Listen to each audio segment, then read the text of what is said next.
God's word has been passed down through the ages by various groups. But who were these people? Who are they now? And who will they be in the future?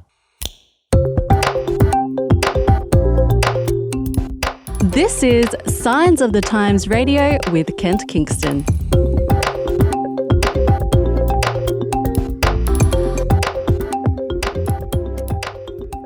Welcome to Science Radio. I'm Daniel Kubetek, and joining me today is the one, the only, the enigma, Kent Kingston. Thank you very much. Yes, it's Kent here with Daniel. Daniel in the hot seat doing the questioning today because I wrote the article that we're focusing on today. I feel like introducing you like that is like, you know, those boxing ring announcers? Yes, that's right. Well, I thought I'd add the crowd noises because I was sort of picking up on the hype. That's right. Yeah, the article is called The Survivors. It's in the March edition of the Signs of the Times magazine. You can check that out online, signsofthetimes.org.au. Back to you, Daniel. Yes, thank you for plugging your own article there. Well, it's a great piece. I mean, you talk about the people that are, I don't know if I should use the phrase left over, because then you talk about how they are survivors. So there's a few things that you mentioned in the article, which was, first of all, Australia Day and Invasion Day, which is an interesting topic. I mean, I know recently there's been more of a swing towards people wanting it to be like the date to be changed because that is the day that the British arrived in Australia. And for the Indigenous people of Australia, that obviously brings not happy memories, definitely painful ones, lots of death and loss. You know, that happened for generations thereafter, so it's like the start of a very bad period for them. Yeah, I actually quite like Stan Grant's take on this. He's an Australian, journalist, and these days seems to be much more a bit of a public intellectual as well, and an author himself. But he says, you know what, I don't think we should change the day. He says we should keep the day, but we should keep it in all its complexity. Yes, it's a time, obviously, when, a big change happened to this land of Australia, and there have been a lot of good things that have happened, but it's also a time when some pretty awful stuff kicked off, particularly for the Indigenous people. And he, identifies as Indigenous. He also identifies, with one of his parents who has an Anglo-Irish background, I think. And he says, I guess somehow he feels that, his family ancestry sort of encapsulates, some of the struggle and some of the complexity that Australia Day is about. But, I'm not so fond of Invasion Day as a name. It's very, I don't know, it focuses on the bad things that other people did. You know what I mean? I think if we're going to change the name of the day from Australia Day, perhaps we should go with Survival Day, because I guess I see that as much more positive. It suggests, yes, there were challenges, yes, there were struggles, but we've survived. And I think that language, of surviving and survival, really, it resonates with me. I don't know, does it with you too, Daniel? Well, that's the thing. That I was actually reading an article about domestic violence the other day, and people were saying that those who have suffered domestic violence should come out and share their stories. And it was actually, that word survivors there again. Like, there is a lot of power in the word survivors. Absolutely. And if you have a group of people who have gone through the same thing, it's almost like a collective word for them. Mm-hmm. Well, that's right. Well, I mean, I was a social worker, for about a decade. Certainly, it's very much the done thing in, domestic violence sort of worker circles not to call someone who has suffered or is suffering domestic violence a victim. Because, a victim is it's very passive language. It focuses on the fact that someone is doing something to you. So yeah, they do prefer not to talk about victims, but to talk about survivors.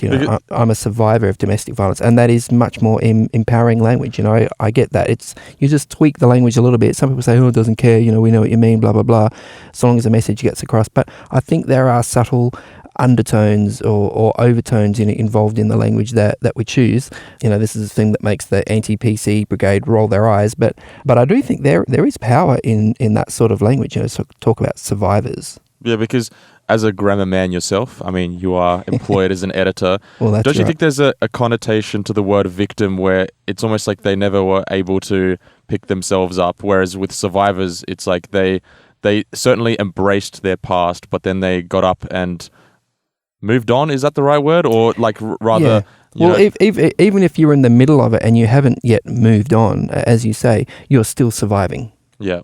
You know, when you have an awful situation like, you know, just the other week where we had a woman and her children who were killed by her ex-partner, well then clearly, you know, she's not a survivor. Clearly, you know, she was a victim. She's no longer with us. You know, she's at rest. You know, thank God for that at least. But yeah, but anyone who is still alive, whether they're in the middle of it or whether it's the terrible incidents are past them, you know, can use that term, I'm a survivor. Mm. It's actually interesting because I'm a big student of World War II, and well, for one, my parents are from Poland, and the Polish national anthem goes along the lines of Jeszcze Polska nie zginęła, which translates to Poland has not yet perished or like died or whatever. Absolutely. Which is like has that sort of survival theme to it. But also looking at I was studying the Holocaust quite a bit when I was in high school. I was reading lots of books about it, and you know that's something you kind of touch upon in the article is genocidal survivors. Yeah. And so similar sort of thing then, like I was talking to people who had family who were Holocaust survivors. They embraced their past, but they were not ashamed of it either. Mm-hmm. And I think, I mean, you're right about Poland. I mean, you think of the history of Poland during the Second World War, you know, taken over by the Nazis. And then after the war, of course, the Allies took control of Europe and cut it up between them. And Poland, unfortunately for it, fell to Soviet Russia. So, you know, then it was occupied by another force. So, yeah, I understand the thinking, the sentiments, you know, behind that national anthem. You know, Poland is still here. We have survived, and you could say that for a lot of people. I mean, I have a little bit of a weak spot for the underdog. I have to say, I'm fairly sympathetic, you know, towards the Kurds, for example, who, there are Kurdish people living in Iraq, in Iran. Yeah, they were fighting ISIS. Yeah, in Syria. Yeah, they were the fighting force that did the most damage against ISIS. Yeah. And then they were sort of left out to dry quite a bit recently. Well, they have, weren't yeah. I mean, they have dreams of having a nation of their own, but it would require taking bits of Iraq, Iran, Syria, and most controversially Turkey, which is, you know, the Turks basically see any Kurdish nationalists or sentiment as terrorism, basically. And yeah, I mean, there have been Kurdish groups that have, you know, been terrorists, basically. But yeah, I guess I have sympathy towards them. And you mentioned the Holocaust too. You know, I've been to Auschwitz in Poland. There, I've seen, you know, some of the evidence that is left over, and it's pretty chilling and it's pretty sobering stuff. And I do understand that sense of, you know, pride and identity that holds the Jewish people together. Equally, though, I recently read a book called Children of the Stones, focusing on the situation in Israel/Palestine, but particularly from the Palestinian point of view. And they have a similar sentiment. You know, they have a popular slogan, which is "Existence is resistance." You know, the very fact that they continue to exist as a nation, as a people, you know, regardless of the fact that they're increasingly hemmed in the territory, you know, controlled by Israel, that they're also living in refugee camps in Lebanon, in Jordan, in Syria, you know, they're all over the place, scattered everywhere, but they still, you know, have this strong identity as a people. Existence is resistance. I think that's a really, you know, powerful slogan. Yeah, because not all nations have survived, of course. You know, there are some who are no longer with us. Now, what you found is something interesting, which is the Bible actually does refer numerous times to various groups as being survivors, except it uses a sort of a different word, which is the remnant. Now, you talk about a sort of the first example of where a remnant is mentioned when Persian conqueror Cyrus arrived in Israel, I think it was. Well, yes, it was. Cyrus took over the Babylonian Empire, of course, and at that time the Babylonian, or the Neo-Babylonian Empire technically, was in charge of that territory of Israel. So yeah, when Cyrus the Persian conquered Babylon's main cities, including Babylon itself, then yes, the territory that Babylon had controlled, including what we call modern-day Israel and Palestine, fell under the control of the Medo-Persians. So yeah, this whole period of history, I guess, introduces, let's just say it's a particularly traumatic time for the people of Israel, those ancient Israelites or Hebrews or Jews or however whatever language you want. They had, of course, had their golden age under King David and King Solomon. The nation was as rich as it had ever been. It was as wealthy as it had ever been. And it had the most territory that it had ever had. This is considered the golden age of Israel. But then things started to get complicated. Things broke up. The northern tribes split off from the two southern tribes, which were centered around Jerusalem. And those 10 northern tribes were actually conquered by Assyria, which was sort of a precursor to Babylon. And the Assyrians basically resettled and scattered those 10 northern tribes, and they pretty much disappear from history from that point, which is kind of sad. I guess you could say they probably come back with the Samaritans and that sort of thing, but don't quite have that strong identity anymore. So yeah, so that was pretty rough. So there's two southern tribes then that stayed around Jerusalem. So we're talking about the tribes of Benjamin and the tribe of Judah, from which we get the word Judaism, Jewish, all that sort of stuff. So that tribe of Judah is sort of the main tribe there that remained. They were then threatened by Babylon, as the Neo-Babylonian Empire came to the fore. And they were, like Jerusalem was repeatedly attacked and laid siege to and conquered. And basically there were a number of occasions where prisoners of war were taken from Jerusalem and resettled in Babylon. So this is where you get that, that Boney M song, by the rivers of Babylon, where we sat down, singing songs about Zion. That Boney M song sort of refers to that period of history. So here are the Jewish people split into remnants, I guess.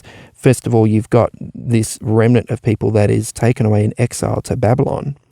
Then you have the remnant that is left behind in Jerusalem, and it was pretty much like the very old, the very poor, and yeah, it was a small, struggling group of people. And so yeah, the Bible does use, depending on which translation you use, but the Bible does use the word remnant a few times to describe these survivors of these various invasions and holocausts. There were a lot of people killed in those times, and it seems that there was the Neo-Babylonian Empire in particular had this program of deprogramming, you could say. It was basically, what they were doing was looking at cultural genocide. So you see that as you read the book of Daniel, for example. You see these young men being taken prisoner from Jerusalem, being taken to Babylon. They're given Babylonian names. It's hinted at in the first chapter of Daniel that they were actually castrated as well, so they became eunuchs. So, this is a pretty horrific, traumatic sort of thing to happen. And of course, then they were taught all the wisdom of the Babylonians, all the learning. They would have had to learn all their languages, all about their gods. They were given, food from the king's table, so that Babylonian food as well, which is obviously a big deal for Jewish people. And yeah, basically there is this attempt at cultural genocide to basically wipe out that distinct cultural identity of those Jewish people in Babylon.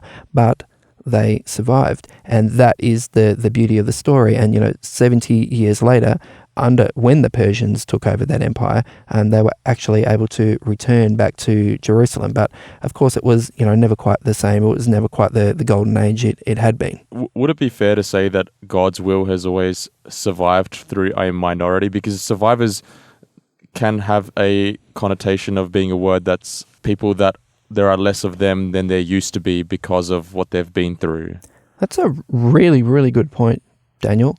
And I think there's probably a germ of truth in it, because basically it seems that almost any time God chooses a particular people and blesses them and protects them and looks after them, that group of people over time becomes complacent. The initial sort of fervor and purity of that kind of movement of God amongst them becomes, I don't know, watered down, corrupted. You could use all sorts of words like that as people start to think, or I think they start to forget really what God has done for them in the past. And you read that in the Bible over and over again, don't forget what God has done for us in the past. Don't forget. Yeah, like the Israelites in the wilderness, hey? Well, that's right. Yeah. So it's, don't forget about, how God helped us escape slavery in Egypt. Don't forget how God parted the Red Sea. Don't forget how he gave us manna in the wilderness,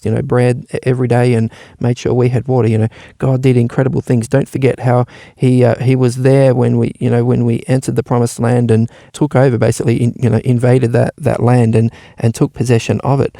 After a while, you get comfortable. And I think this is something that we need to watch out for too. There are times in our life where we feel the presence of God really closely, and often those are times of struggle. But as things sort of start to settle down, we start getting comfortable, and we start forgetting, how dependent we really are on God. We start to suspect possibly that we are in fact the authors of our own destiny, that our genius has in fact produced the good life that we're living. And when that happens, we lose connection with God. And when you're talking about a whole nation or a whole people group, in particular their leadership, when this sort of thing starts to happen, that's when you see injustices start to creep in. You start to see, the people on the fringes of society being treated badly. And things get messy. And it seems that there's a pattern, going through history, that what God often has to do is to find a new chosen people, and they are often minorities. They are often at the edges, at the fringes, at the margins of these larger groups which have, become empires, have become powerful, have lost the plot in some ways. So that does seem to be a pattern that God, has done over and over again. You can see it with the Jewish people in some ways. You can certainly see it with the early Christian church. That was a very, vital, powerful, apostolic group. But over just a few hundred years, got basically tangled up with the pagan Roman Empire in a lot of ways, to the point where really some of the essence of what Christianity was supposed to be about was lost. So, then, there's obviously a lot of centuries go by. Then you have the Protestant Reformation, which is basically trying to recover, the essence and the vitality of true Christianity. And God was very present, in that minority group. They were persecuted. There were martyrdoms. There were massacres. We're talking about things like the Waldensi people in the Italian mountains. Yeah, well, that's even before the Reformation. Yeah, the Waldenses, but the Reformation, we're talking about like Martin Luther and John Calvin and this sort of thing. So you're talking about the people who were the founders of the Lutheran Church and the Calvinist Church and that sort of thing. But then over time, even at the beginning, they weren't perfect people. There were wars, there was violence. But then when another group came along, like the Anabaptists, for example, saying, hey, if we're returning to the Bible, shouldn't we baptize like they did in the Bible? Adult baptism by full immersion. And the Lutherans and the Calvinists and the others, they freaked out. So they persecuted this new group. You know what I mean? Mm. So it seems to be that, exactly as you're saying, that God often needs to work through a persecuted minority or a remnant, to use biblical language, in order to get his message through. It's almost like he needs us to be vulnerable in order to get through to us properly. That's right. Now, in Revelation, there is mention of the remnant group.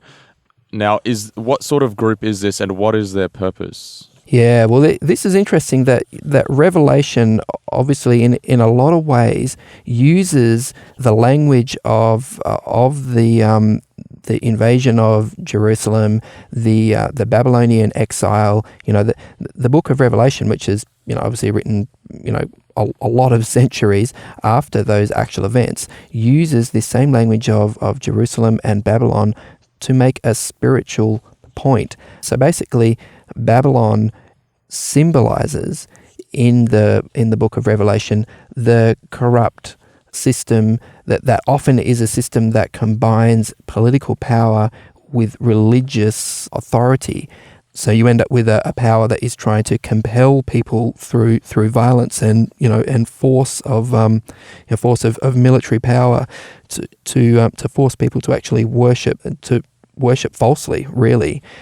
But there is a group that Revelation mentions, and at Revelation 14:12, it talks about the people of God who keep his commandments and remain faithful to Jesus. So this is a particular group that is persecuted. I guess it could be a smaller group, but it's a group that somehow manages to remain faithful. And I guess sometimes, when Christians look at this sort of language, they're very triumphant about it. Oh yeah, this is us. We're the remnant. We're the last day people, as if in some ways they've achieved that by their own genius. But I think when we do that, we forget the historical background of what a remnant is all about. A remnant is a group of survivors. A remnant is a group of people who is only there, because of the grace of God. So yeah, it says in the Old Testament, in the first chapter of Isaiah, actually, it says, "Unless the Lord Almighty had left us some survivors, we would have become like Sodom. We would have become like Gomorrah," which of course they were two cities that were famously destroyed with fire and brimstone. So yeah, unless the Lord Almighty had left us some survivors, this is very much a story of grace here. So the group that's described in Revelation, who are these people? Because we've talked about God using various different peoples throughout history. As we mentioned, there was the Israelites at one stage, and we had the Protestant movement, Reformation. So who is this group that's described? Because Revelation is a book of things that happen before Christ's second return, right? So yep. Who is in that group? Is it denominational? I don't think it is. It's not denominational, and neither is it, racial or ethnic. The book of Revelation, a number of times, it talks about this great multitude that is, the people who God has chosen, who God has saved. And these are people of every tribe and nation and tongue and people. And furthermore, the book of Revelation even says that God's people are within Babylon. And I guess we only need to look back at that example of ancient Babylon, and that those Jewish people, God's people, being taken prisoner and into exile into the ancient kingdom of Babylon, to understand what this means. So when Revelation says, "Hey, come out of her, my people," her meaning Babylon, come out of Babylon, my people, that's the call that God makes, and in fact that's echoing the Old Testament prophets anyway. That's a quote from the Old Testament: "Come out of Babylon, my people." This suggests that there are right now people who God considers his own, who are living within, or may even at this point identify with, a system that is, spiritually or ethically or politically corrupt. But God says, "Hey, I've been watching you. I can see your heart. I can see the direction of your life, and your need for me, your yearning for me, your desire to be connected with me, and I consider you, because of that, one of my people." But I guess what Revelation is telling us is that there will come a time when we will all need to make a stand and choose sides. So even though at this stage perhaps we could say that yes, there are God's people who are living within Babylon, the message of Revelation is, "Come out of her, my people." If you look at Revelation 14 in particular, the three angels' messages there are a message to, hey, don't go down with Babylon. That ship is sinking. You don't want to be on it when it sinks. So I think there does come a time in all of our lives where God does put a choice in front of us and says to us, "Hey, listen, it's time for you to make a choice. It's time for you to decide whether you're going to remain a part of this corrupt system that you're a part of, whether that's a religion, whether that's another group that is sort of dragging you down, ethically or spiritually." God says, you need to make a stand. This is the next step I have put in front of you, for you. And I guess that's a personal sort of spiritual way to read it. But I think what Revelation is also telling us is that, hey, history is going to proceed in this certain way where there will come a time and a point of decision for a lot of people. There will come this tipping point where a lot of us will have to decide, whose side am I on? And unfortunately, the side of power and empire and comfort and safety is not going to be the right side. As you've been pointing out, Daniel, often the side of God is the side of the minority. It's the side that risks persecution, that risks marginalization, and being faithful to God has involved being a part of that group for a very long time, thousands of years basically. Yeah, because when we look at the history of the earth, like look at way back in Genesis and that sort of stuff about what happened when the world was created and how there was the angels, Satan and his angels were cast out of heaven, and it was split in two essentially. There was black and white essentially. Yeah, and that's the way it's going to end off in human history, isn't it? It's not going to be, there's this middle grey ground. It's going to be one or the other. Yeah, well, that's right. And I mean, we've seen just over the last few weeks with the COVID-19 coronavirus, how quickly things can change and how quickly people go into panic mode, and how governments can become, authoritarian for, reasons that seem justified at the time, but perhaps we don't realize the full implications until later on. The world is changing very fast, and it could change very fast, and things could get very stark very, very, very quickly. We are still, human beings, and the sorts of things we've seen in history that have been done by human beings, we're very capable of doing again. People historically have found scapegoats in tough times. They look for someone to blame. And I guess what Revelation tells us is that it's the faithful people of God, as Revelation says, the people who keep his commandments and remain faithful to Jesus. It's possibly those people who are going to be the ones who are in the firing line. Yeah, so what's the final message of hope for this remnant? Because it's not all doom and gloom. It's not all they're going to go through tough times. What's the final sort of reward for their faithfulness? Yeah. Well, look, I mean, obviously, survival, is, existence is resistance and all that sort of stuff. That's something to sort of keep us going through the tough times. But I guess what God promises in the end is not just survival. He doesn't just want us to survive. He wants us to thrive. And again, paralleling that ancient story of the Jewish people's return, out of Babylon and back to their holy city of Jerusalem, we see Revelation, echoing that, but going bigger and going better, saying, hey, listen, John has this vision. He says, I saw the holy city, the new Jerusalem, coming down out of heaven from God, prepared as a bride beautifully dressed for her husband. And I heard a loud voice from the throne saying, look, God's dwelling place is now among the people, and he will dwell with them. They will be his people, and God himself will be with them and be their God. He will wipe every tear from their eyes. There will be no more death or mourning or crying or pain, for the old order of things has passed away. And that's right near the end of Revelation in chapter 21. Really, really powerful verses that I guess promise the incredible hope, the incredible future that God has planned for us. Absolutely. What an awesome promise. Hey, thanks, Kent, for joining me on Science Radio for another week. It's been fantastic, Daniel, and we'll kick you out of that chair next week, and I'll take hosting duties again, hopefully. Not that you didn't do a fantastic job. Thanks, Kent. Today's episode was based on an article appearing in this month's Science of the Times magazine. A subscription is just $26 for 11 issues a year. To find out more, visit scienceofthettimes.org.au. Signs of the Times has been published in Australia since 1886 and is proudly produced by Adventist Media. This is an Adventist Media podcast.